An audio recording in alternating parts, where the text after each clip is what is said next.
Hello, everybody. Thank you for joining me. I'm very grateful for the opportunity to explore and learn together. And I no longer take it for granted as I am getting older.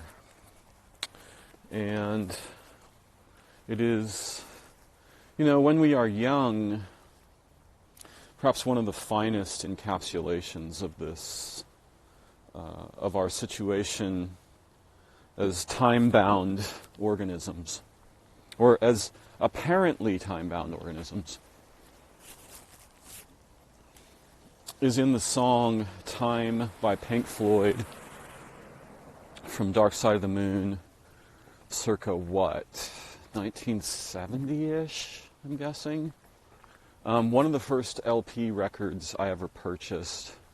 I believe that I was 10 or 11 when I purchased that album. And I purchased it based not on familiarity with the music, but on the aesthetics of the album cover, which was a common mode of determining, when I was younger, what I might like to listen to. This probably sounds incredibly bizarre to modern younger people, because none of them would imagine that they would buy music based on an image rather than on having heard it before or something similar to it. But this was fairly common for us, and we also bought books based on their covers, particularly science fiction novels that had the best art by far, the coolest and weirdest and most transigenic, right, mind-generating art, mind-form generating. And let's see here. If I can remember the lyrics. Kicking around on a piece of ground in your hometown. That's probably not the first lyric.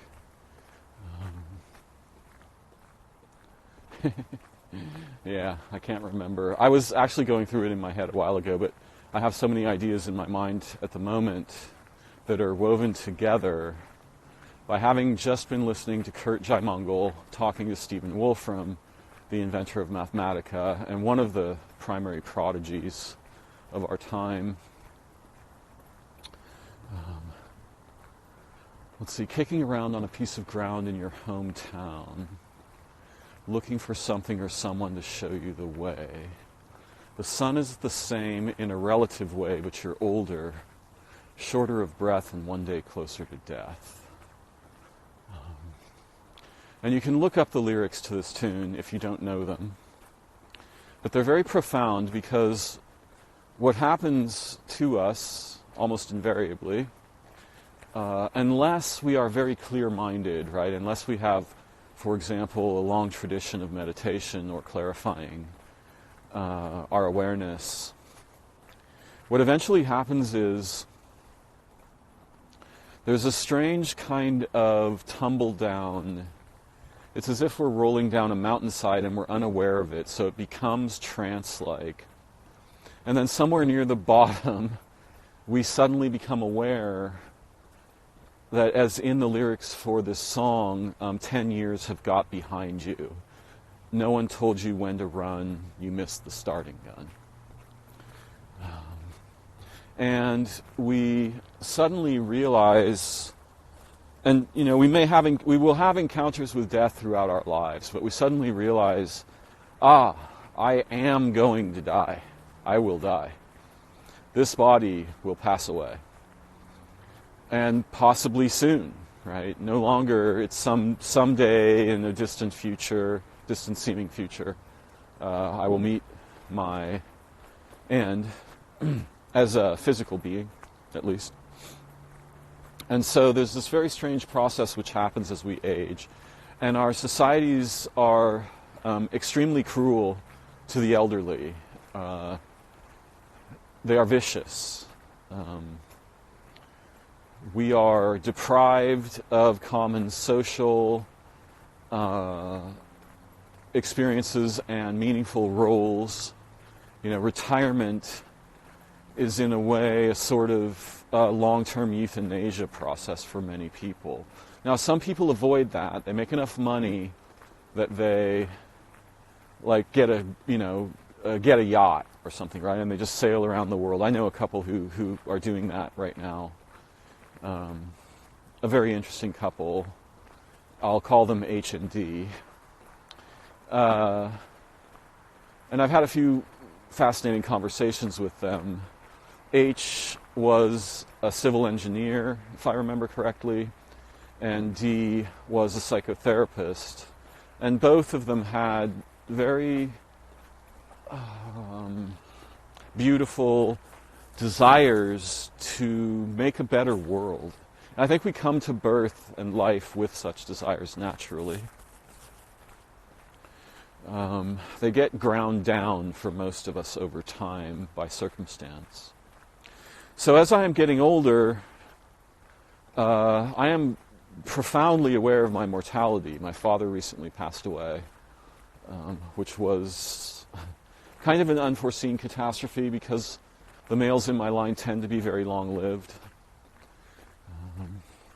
And I expected him to dwell in the body, probably into his 80s, as one of his mother's brothers did. But COVID combined with comorbidities took him out he died in early 2022. All right, so I was listening to the very beginning of a podcast with Kurt Jaimungal, brilliant polymath-like human being, on his Theories of Everything podcast, talking to Stephen Wolfram about observers and entropy. And one of the things that Wolfram was beginning to talk about, I've only listened to the beginning of the podcast, was his attempt to characterize what it means not merely to be an observer, quote unquote, but an observer like us, a human observer. And as he was speaking, I began to have a series of insights, which is why I decided to record, get on to the recording bit rather than the listening bit, to become active rather than... I like to think I'm an active listener on a good day. So one of the things, let's see here, that occurred to me when Wolfram was talking, he was giving an example of how to measure a gas. And he was saying that how to measure the pressure in a system of molecules. And he was saying, you can put a piston off to the side and you can attempt to measure the aggregate pressure, because the molecules are doing all kinds of separate weird things, we imagine, in our theories.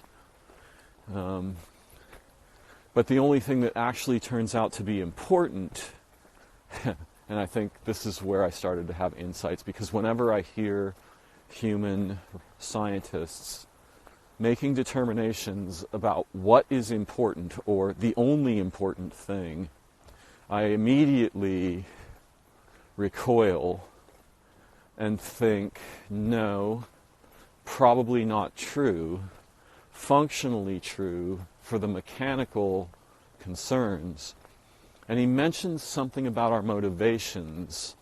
He said we want a structural narrative that makes sense to us or something like this. And I realized, no, what we usually want is something that is mechanically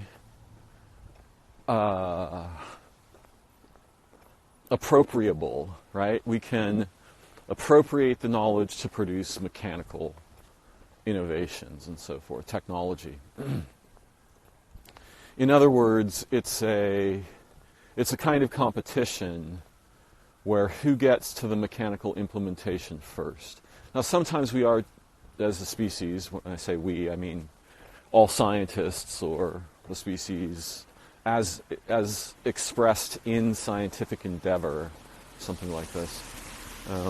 There's a kind of a competition for what we call discovery, which is very interesting because it literally means to take the cover off, to remove the occlusion, to unblind. And innovation, which means to be like first on the scene with a mechanical implementation of a scientific discovery, whether that's a pharmacological molecule or a weapon or a device or computational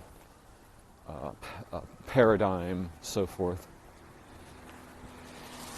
So in that sense, we can be disoriented as researchers and discoverers. Obviously, there are different branches of concern, not just one.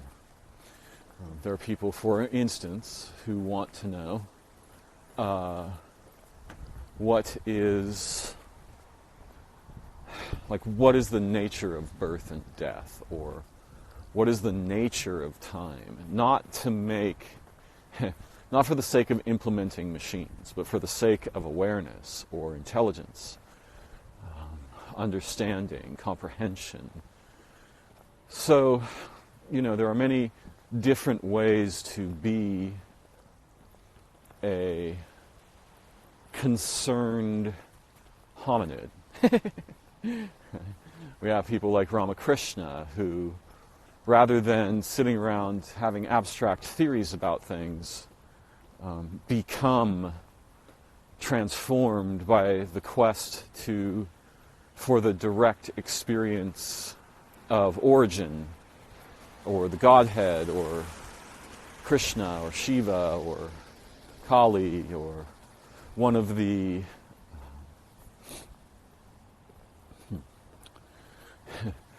complex family that humans anthropomorphize in a sense, or deify, right? The angels, the devas, the genie, the jinn, God, herself, themselves. No one should say that, right? It's supposed to be just one. It's just one. It's all unity at the layer of origin, which makes sense to me and my experience. I am kind of both, right? I'm very interested in science and awareness and cognition and the possibilities for the transformation of human awareness and experience during our lifetime. And as I was listening to Wolfram and him talking about the generalization of the force of the gas on the piston, and that this was the only important thing, I began to have a sort of an insight which related to what I suspect underlies radical scientific discoveries such as general and special relativity, quantum electrodynamics, quantum field theory, quantum mechanics, and problems in human linguistic cognition, a relationship between these, and problems in human linguistic cognition, which almost invariably are problems of the malformation in awareness, consciousness, or language, maybe all three, of identity, right? The big problem, I hear the old owl. I'm so glad I brought my umbrella now that it's starting to rain. I carried it for hours unused, and now suddenly it is useful.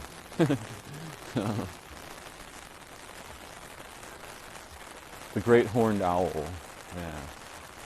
making his mating calls. This is the moon in which the raptors mate here in California, and many other events also. Similar events take place. The water birds also kind of get it going on. Okay, where am I?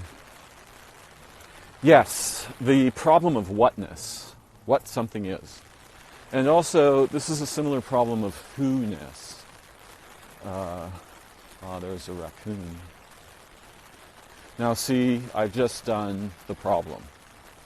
I saw a shadow. I compared, we might say, I compared the shadow to many previous experiences.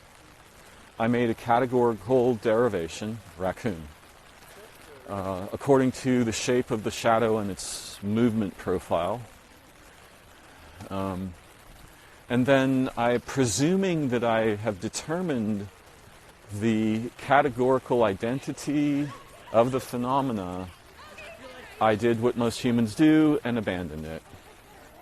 This is the problem with whatness and who-ness, and many other of the question words, of which there are 7. And if you can find another, by all means, chime in. I'm all about discovery, not about pre-existing biases.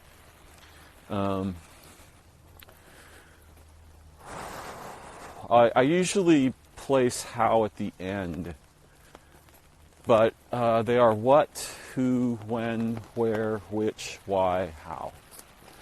Notice they all begin with W, and you can think of that as doubling yourself in consciousness, because now you have sort of a questioner and an answerer aspect. That W is almost like doubling the self in consciousness. They all have the second letter H in English.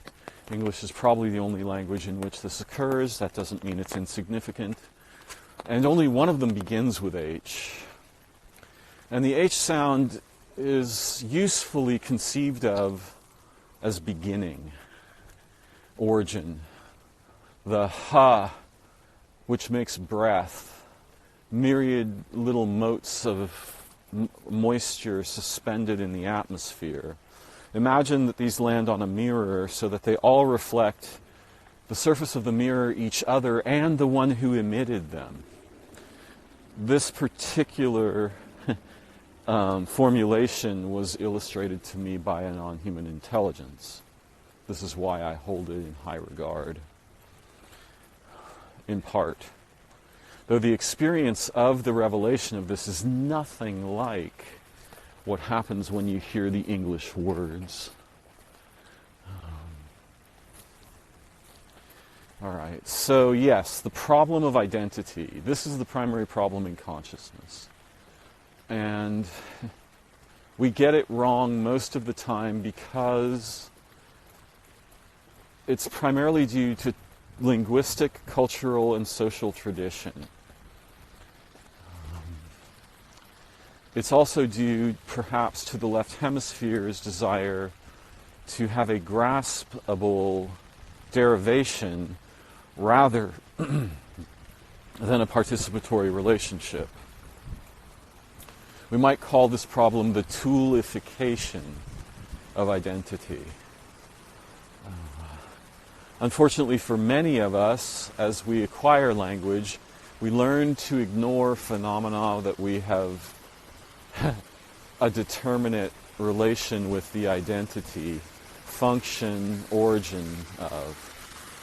I was discussing with a friend last night the very peculiar problem of, for some months in my Facebook newsfeed, what a terrible thing that is, by the way, on my phone. So on my computer, I use a thing called FB Purity, which is fabulous, brilliant. No ads, lets you filter the news feed, all kinds of amazing features. I strongly recommend it if you look at Facebook on your computer or perhaps a tablet. Doesn't work on the phone. So in the phone, I get advertisements and all kinds of garbage. I rarely use either. But there was a problem some months ago that was truly fascinating, where in the Facebook news feed there would be a horizontal scrollable band of advertisements for objects. Invariably, all of these objects were, the whole band was an advertisement for a truly bizarre phenomenon called Temu.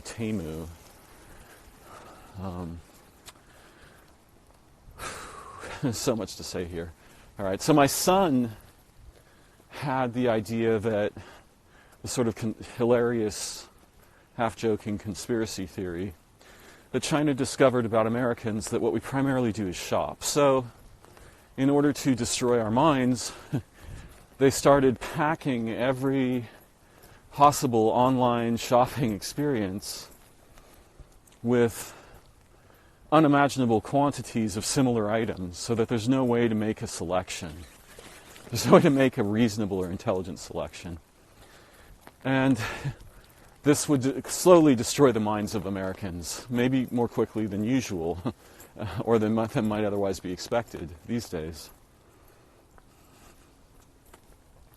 So what was happening in my Facebook newsfeed was I would see a horizontal band of objects, and they all looked like technological objects, and it did not say what they were, and I could not even determine what class of object these were. I could not determine, like, the capacity to categorize the object according to its class, right? Is it a tool? Is it a machine? Is it a weapon? Is it a light show? Is it a repair device? Like, there would be 10 or 15 objects in the entire horizontal band, and I would be unable to determine what even one of them was. Now, why? Like, how could that even happen? It was like a kind of science fiction adventure that was as terrifying and stupefying as it was fascinating. I've never been faced with a series of photographs of a series of physical objects that I cannot even determine what one of them does, or is for. So I think my son's theory, I think there's some juice to my son's theory. And it may not merely be China. But if China wanted to wreck American cognition, one of the best ways to do that would just be to make it impossible to shop for familiar things. And my son gave some examples where he was like, I tried to buy a hoodie and I couldn't find, and I've had this experience as well. I tried the other night to purchase a cotton beanie, a woven cotton beanie. 19 billion different non-cotton beanies, all from China, showed up. Whenever I've tried to buy any object, an air purifier, for example, or a fan or a heater or whatever, and I go, for example, to Amazon, there's catastrophic Chinese overchoice, right? And not all of the devices or things are made in China. Some of them are made in other places, perhaps Taiwan or Korea or somewhere. And when I tried to find cotton beanies that were made in the United States, I got no results on Amazon the other night. So I think my son's joke is unfortunately not as hilarious and profoundly more threatening than it might superficially appear. Again, you can see that in this case, a military power with an interest in weakening the might and the market prevalence of the United States doesn't have to fight a war of weapons. There are much less expensive wars that allow you to win terrain and power without the danger of engaging in physical conflict or the necessity of spending trillions of dollars on a physical military, upkeep, right? And that shit is super fucking expensive. Just look at the military expenditures of the United States over the past 20 years, and we could have rebuilt the nation 16 times over, probably, with that money. And forged something resembling an intelligent society, right? That would cost maybe 1/150th of that money. So yeah, there's lots of ways to win wars that don't require physical conflict, even though they may eventually escalate to such.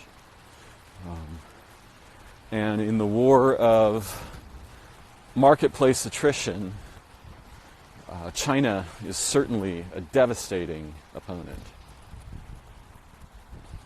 What I was thinking of when I was listening to Wolfram were a couple of insights. And the first one was, how do we arrive at insights that give us the moment of aha? Now, there's all kinds of features, unexplored features, because they are features of identity rather than physics, relative to Einstein's theories.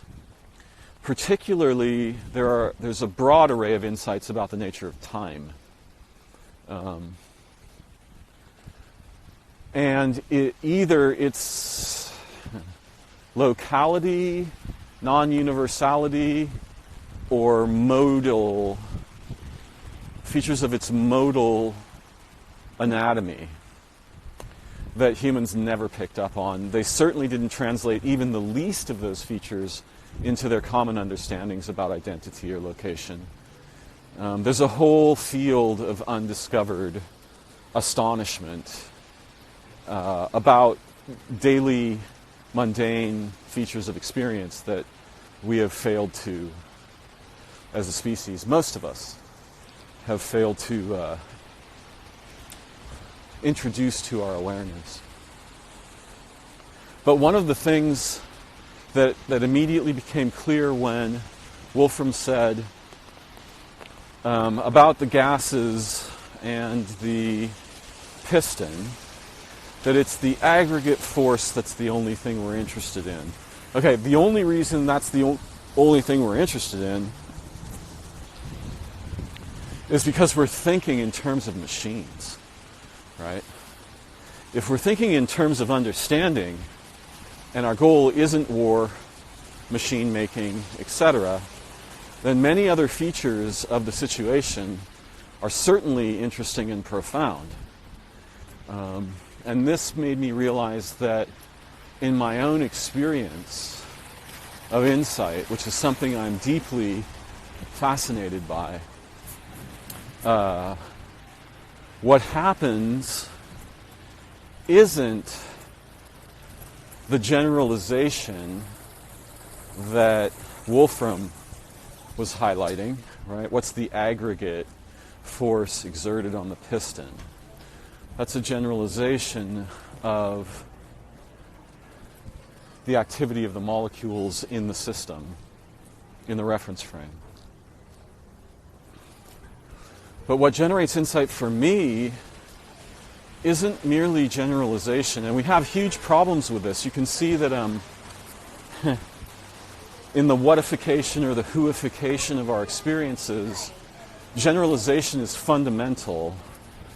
I don't know what the phenomena of the raccoon might be. It could be 900 different things. All I'm doing is reducing that tree to a single branch, right? What kind of animal in the modern Linnaean, biologic human categorization protocols is this? Now, the actual phenomena could be anything, because until I have the raccoon in hand, it's not clear what its ontological nature actually is, and even once I have it in hand, it's not clear. Phenomena are so staggeringly strange in their basis that our standard classification systems are both a convenience and a what? A buffer against the explosive propagation of possibility, participation, because participation changes our experience of phenomena dramatically. So this branched derivational array of habits that we are trained in as children is a bulwark against the true astonishing depth, which is infinite, diversity, which is infinite, possibility for relation, infinite, right? We're faced with all these infinities, and language is a way to rapidly disambiguate and produce reliable, determinate, relatively functional manipulables in consciousness. That's very useful, but it's also very dangerous. It leads to forms of suppositional ignorance that quickly become devastating to the possibilities of intelligence and insight. So what I'm usually doing when I have insights, and I'll give an example of one that occurred last night in a conversation with my roommate. As soon as this train goes past,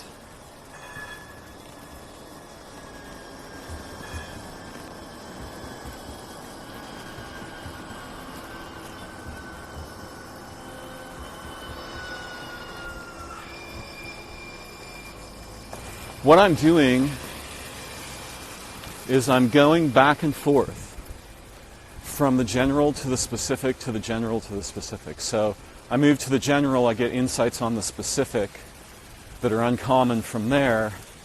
Then I move back to the specific and I get insights on the generalizations that are difficult to perceive from that position. So I was thinking last night, what were we talking about?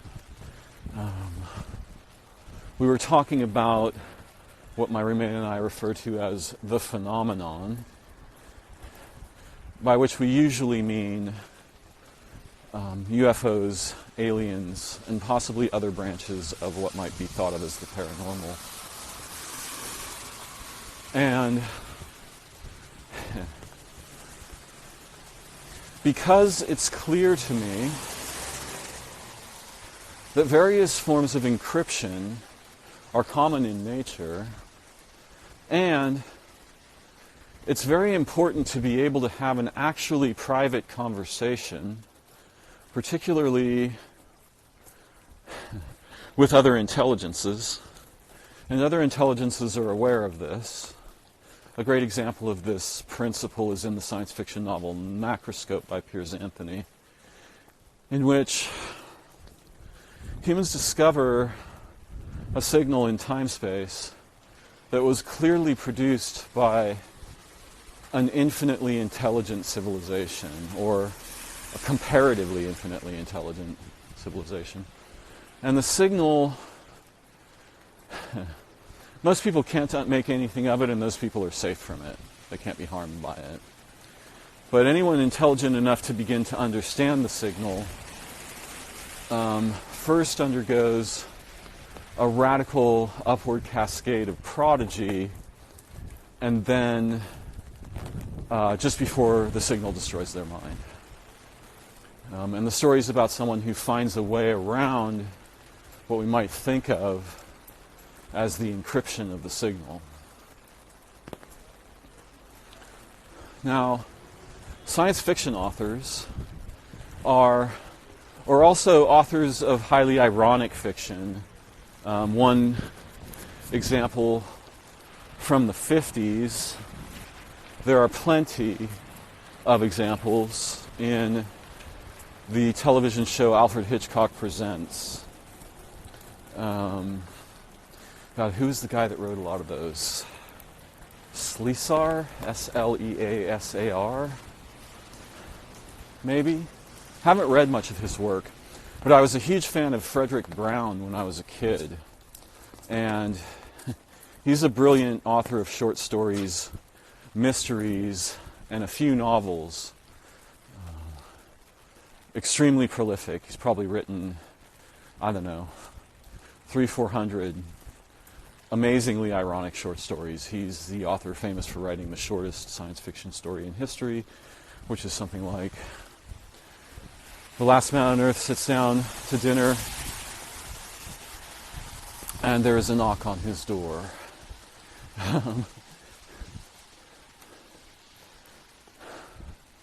So Brown uses, the science fiction authors utilize the method that I'm talking about. And the insight that I had last night was a science fiction story insight.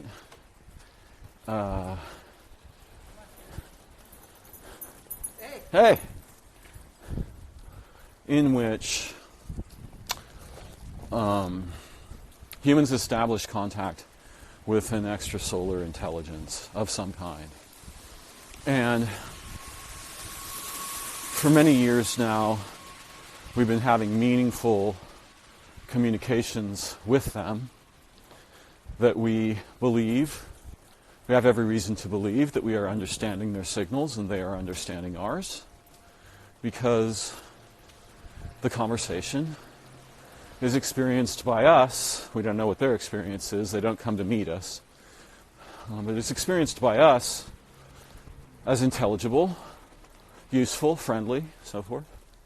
And then, after some, a decade of this communication going on, a mathematician who's always been suspicious of this communication discovers and proves that what's been going on for the past 10 years is not us understanding their signals.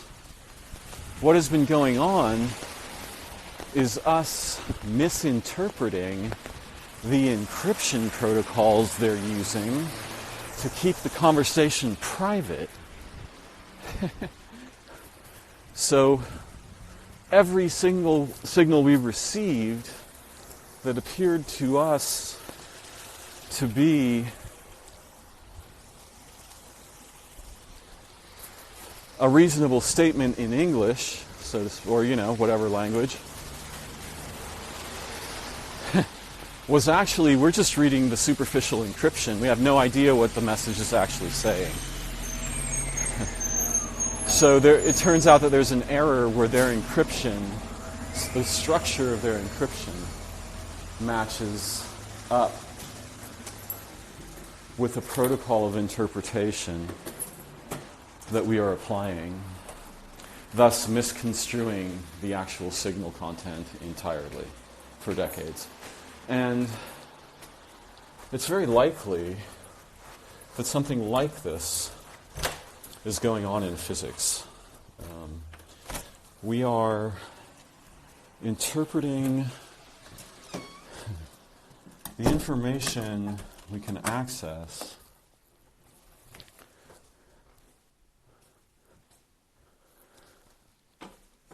according to our purposes. And many of these purposes are troubling and possibly disoriented.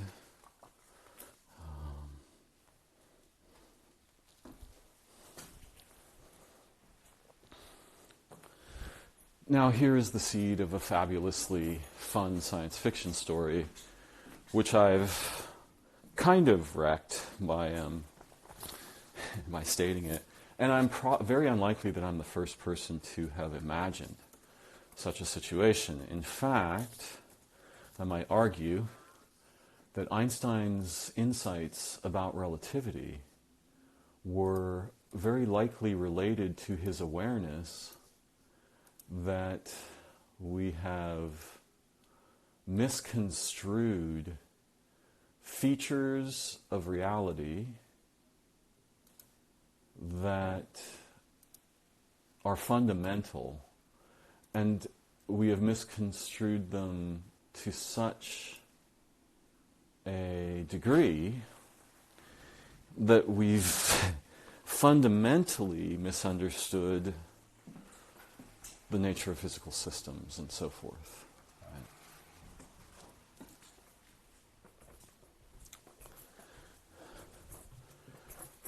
For today, I'm coming close to where I'd like to conclude my sharing as I have arrived home. But I hope that these ideas will find fertile ground in your imagination and lead you to your own experiences of insight, awareness, the power of humor and irony in our common experience, and the preciousness of each moment and day in which we are still embodied persons with apparently distinct identities. Thank you for joining me. This entire message is encrypted. When you discover the mode of the encryption, it will lead you far beyond this message. I wish you the best adventures and a life filled with love, joy, play, creativity, wonder, and discovery. Bye-bye for now.